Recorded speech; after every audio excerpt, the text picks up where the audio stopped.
This is Joe Malone. It is the Mohawk Hockey Talk podcast. We've got the head coach of the Mason City Mohawks, P.K. O'Handley, with us. Thanks for making time. Thank you, Joe, as always. It's been about 6 weeks since the Mohawks were at the Mason City Arena. Did you remember how to get here? Man, oh man, it's been a long time. You know, I've been around the game a long time. I'm not sure I've ever seen something like that where you're gone so long. But I think our guys are excited to come home, maybe a little bit too excited that we didn't start on time on Saturday night and just got behind and chased the game, but I thought our response on Sunday was pretty good.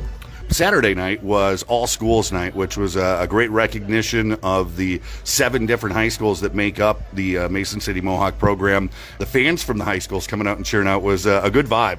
It really was. It was just, all of our kids have pride in their school, and to have the kids from the schools come out and, families, I thought it was a great crowd. It was just unfortunate we didn't play very well, but I think it was good for everybody on the first time back to have friends and loud and all those things. And like I said, our guys do have pride in the schools they go to.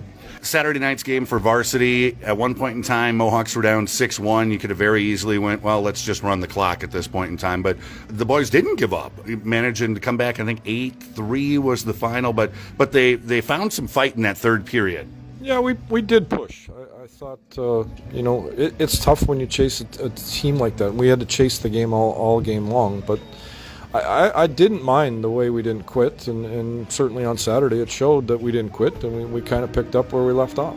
On Sunday, it was a pretty dramatic win. You had to fight off a 5-on-3. Two of them, you end up getting a power play in the final minute, and once those penalties all kind of shook out, and took advantage of kind of an adventurous goalie route from Sioux City to tie up the game. How exciting was that? It was exciting.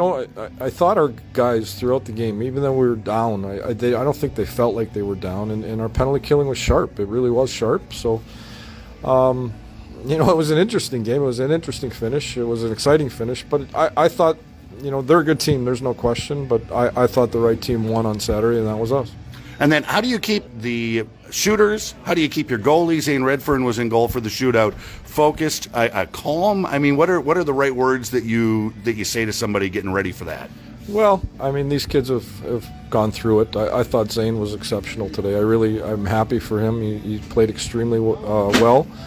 Our guys, they just kind of stick with it and they hang around, and there's enough leadership with the top line guys that I think the bottom's starting to follow, which hopefully that trend continues as we approach the stretch here.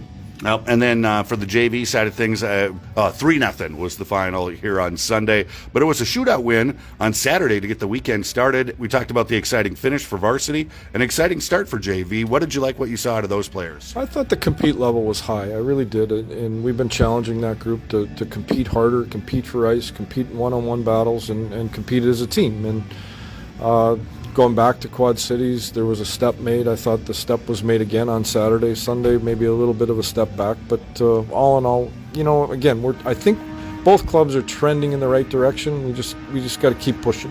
A couple of road games in between now and the next home games, which will be the first weekend in February. Hockey fights cancer, and that always brings out a great crowd and brings great emotion, I think, out of the players too. Yeah, we talked about it as a group last week, and if talking to the players, if it hasn't touched them yet, it's going to touch them. It's going to touch everybody, and being here for Cancer Night certainly last year, I thought it was a tremendously well done, an emotional event, as you say, and this isn't just hockey.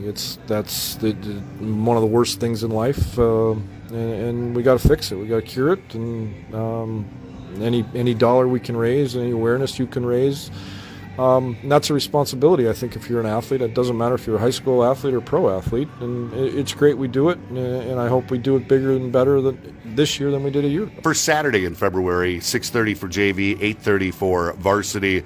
Bring extra money with, because there's going to be all kinds of cool stuff that you can spend your money that all goes to help out in the fight against cancer. PK, thanks so much. Thank you, Joe.